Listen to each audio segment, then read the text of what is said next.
کو خوش رہیے، آباد رہیے۔ دل کے افسانے میں ہم نئی کہانی انقلاب لے کر حاضر ہوئے ہیں۔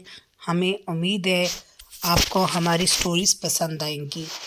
شہر سے تھوڑا دور ایک بستی ہوتی ہے جہاں لوگ بستے ہیں۔ نعمان ایک ذہین لڑکا ہوتا ہے۔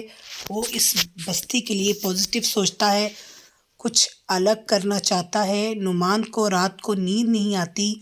وہ اسی ہی کشمکش میں رہتا، کیسے اس بستی میں انقلاب لایا جائے، لوگوں کو شعور دیا جائے۔ اس بستی کا حکمران سخت دل ہوتا ہے، اللہ تعالیٰ سے دور ہوتا ہے۔ اس کی کوشش ہوتی ہے لوگ ایسے ہی غلام بنے رہیں، ان کے دلوں میں اللہ کی محبت پیدا نہ ہو، بس خوف اور دہشت رہے لوگوں کا۔ حکمران کو سب صاحب کے نام سے بلاتے۔ صاحب کا چہرہ سخت تناؤ ہر وقت چہرے پر رہتا۔ صاحب کو ہر چیز پرفیکٹ چاہیے ہوتی۔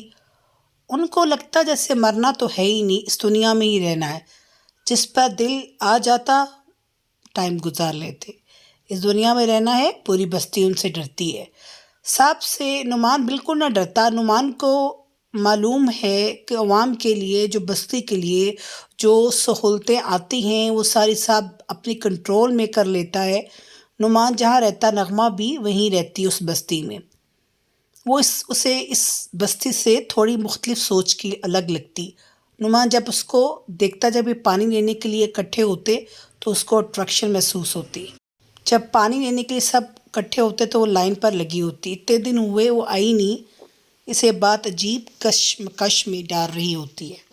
نعمان کو پریشانی ہوئی، سوچتا ہے ڈائریکٹ گھر جاؤں گا تو اچھا نہیں لگے گا اس طرح، لیکن کچھ دن کے بعد وہ آئی تو تھوڑی اداس نظر آ رہی ہوتی ہے۔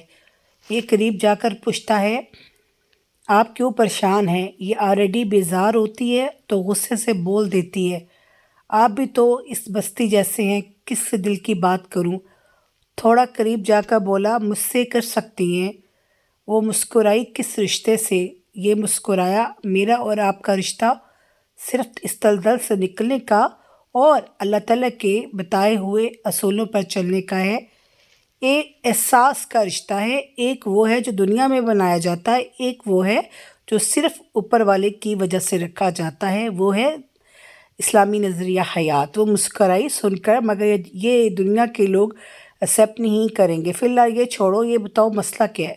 مسئلہ یہ ہے کہ اس بستی کے جو صاحب کے گھر مجھے میرے گھر والے بھیجنا چاہ رہے ہیں کام کے سلسلے میں، تو میرا دل نہیں مان رہا۔ مجھے معلوم ہے وہ ظالم ہے جس کے دل میں کوئی خوف خدا نہیں۔ دیکھو میری ایڈوائس ہے کہ تم دل کی سنو، دوسرا اللہ تعالیٰ سے مدد مانگو، اس کے بعد تمہارے دل میں جو خیال آئے وہ کر گزرو۔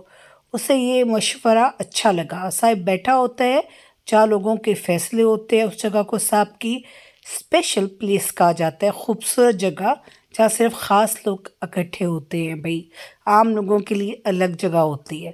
صاحب اپنے مشیر کو بولتا ہے، اس کا نام منظور ہوتا ہے، تمہیں کہا ہے ایک ایجوکیٹڈ پڑھی لکھی لڑکی لے کے آؤ جو میری بیٹی کو پڑھائے اور لک آفٹر کرے۔ صاحب ایک لڑکی ہے، اس کا نام نغمہ ہے، مگر ابھی رسپانس نہیں ملا مجھے۔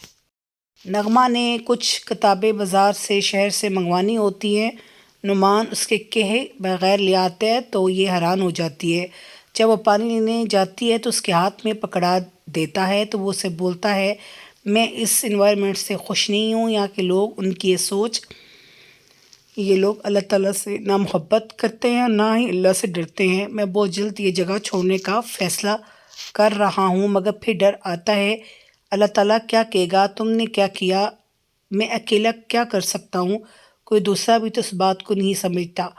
وہ اس کی باتیں سن کر حیران رہ گئی، وہ بھی تو ایسی ہی سوچ رکھتی ہے۔ نغمہ کہتی ہے، مجھے آج سمجھ آئی کہ وہ تمہاری طرف اٹریکٹ ہوتی ہے، اسے تمہاری روح کی وجہ سے تمہاری اور میری سوچ بہت ملتی ہے، ہم ایک جیسی سوچ رکھتے ہیں، مگر دیکھو ہم کیا کر سکتے ہیں، مجھے بھی ڈر آ رہا ہے تم وہاں جایا کرو گی، کسی دلدل میں نہ پھنس جانا۔ وہ ایک ظالم آدمی ہے، کبھی کسی لڑکی کے ساتھ رشتہ رکھتا ہے، کبھی کسی کے ساتھ، اسے تم دیکھ لو، مجھے صرف پڑھانے کے لیے بلایا، اچھا کس کو پڑھاؤ گی؟ صاحب کی بیٹی کو۔ دیکھ لو، نعمان نغمہ کو بلاتا ہے، مجھے انہوں نے کہا تھا صاحب کے پاس کام کرو، بولتا ہے، مگر میں نہیں گیا، مگر تم ضرور جاؤ، جا کر دیکھو کیا حالات ہیں، کیا کرتا ہے؟ وہ مسکرانے لگی۔ نعمان کی سوچ کس نے بدلی؟ اس کے اندر اس کی خودی کو کس نے پہچان دی؟ شہر کام کے سلسلے میں جاتا، وہاں ایک درویش ہوتے جو اپنا کام خود کرتے، لکڑیاں کاٹنا، آگ جلانا، پھر جو مسافر گزرتا اس کو چائے پانی پوچھتے۔ یہ سب دیکھ کر نعمان ہکا بکا رہ گیا۔ ایسے لوگ بھی دنیا میں ہیں بھائی۔ سڑک کے پار ایک سادہ سا کمرہ ہوتا جہاں وہ رہتے، ان کو دیکھ کر حیران رہ گیا۔ تھوڑا ڈر کے پاس کیا، وہ آگ جلا کر چائے بنا رہے ہوتے ہیں تو ایک بکری ہوتی ہے جس کے دودھ سے وہ بناتے۔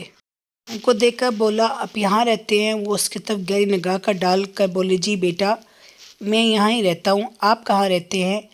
یہ بتاتا ہے۔ پھر بولے، کیسی بستی ہے، کیسے لوگ ہیں؟ بس ٹھیک ہیں، تمہارے جیسے ہی ہیں، خاموش۔ سب تماشا دیکھنے والے خاموشی سے گھر آ گیا۔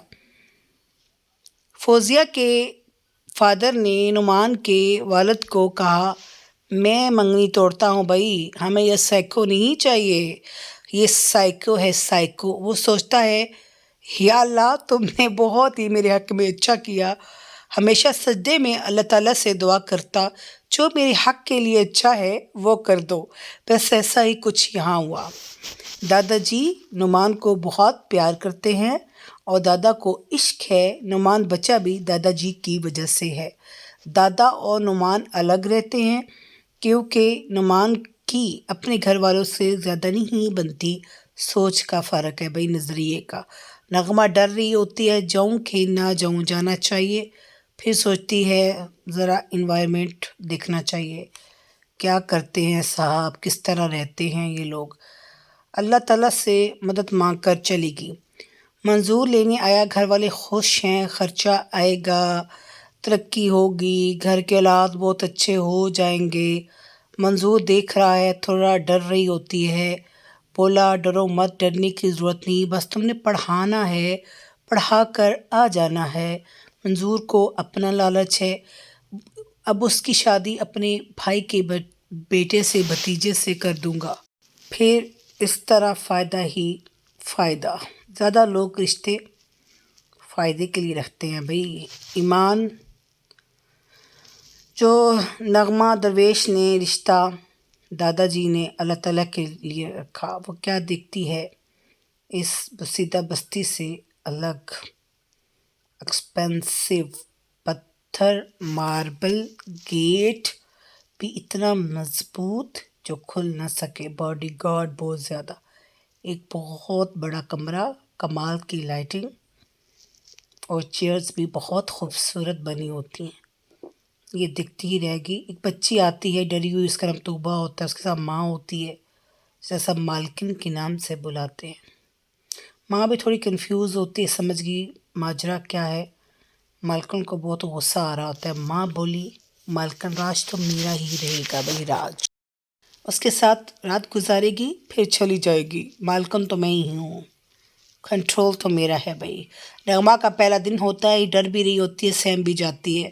صاحب اپنی اسپیشل پلیس پر بیٹھا ہوتا ہے، شراب شیشے کے گلاس میں ڈال کر منظور دے رہا ہوتا ہے۔ بولا، صاحب جی بولے، اس سر پھیری سے میری جان چھڑاؤ، میں تنگ آ گیا ہوں، آپ حکم کریں، کیا کرنا ہے؟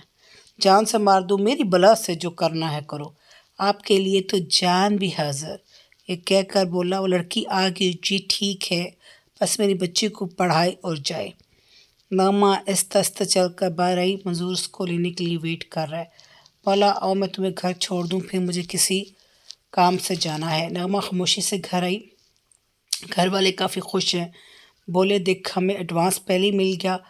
نغمہ آج اچھا فیل نہیں کر رہی، سوچتی ہے نعمان سے بات کروں گی۔ نعمان بھی شہر سے کام کر کے آیا ہوتا ہے دادا کے لیے پانی لینے کے لیے۔ نغمہ نعمان کو بولتا ہے تم میرے ساتھ شہر چلو، تمہیں میں ان سے ملواؤں گا۔ بولی، میں کیسے جا سکتی ہوں، تم منظور کے ساتھ بھی تو بھائی گھر آتی ہو نا، اس سے کیا رشتہ ہے، مگر تم کام کے لیے جا رہی ہو۔ لوگ کام کے لیے رابطہ رکھتے ہیں۔ اپنے والد سے اجازت لے کر اس کے ساتھ چلی جاتی ہے۔ منظور نے کمرے میں جا کر اس کو بوری میں بند کر دیا اور نہار میں پھینک دیا۔ مسکرایا کہ چڑ صاف، ظالم انسان ظلم کرتے ہوئے اللہ تعالیٰ سے بھی نہیں ڈرتا، جب ہماری پکڑ ہوگی تو کیا ہوگا یہ نہیں سوچتا۔ سب کا دل فوزیہ پر آ گیا۔ خیر والے جی بڑے خوش ہیں، دادا کو معلوم ہوا، کہا کہ غلطی کر رہے ہو، ظالم آدمی ہے، اپنی بیٹی کی زندگی تباہ کر دو گے۔ خوش رہیے، آباد رہیے۔ سٹوری 7 کا پارٹ 2 لے کر حاضر ہوں گے۔ رابیل کے چینل کو سبسکرائب کرنا مت بھولیے، اچھی اچھی کہانیاں سنیے اور خوش رہیے۔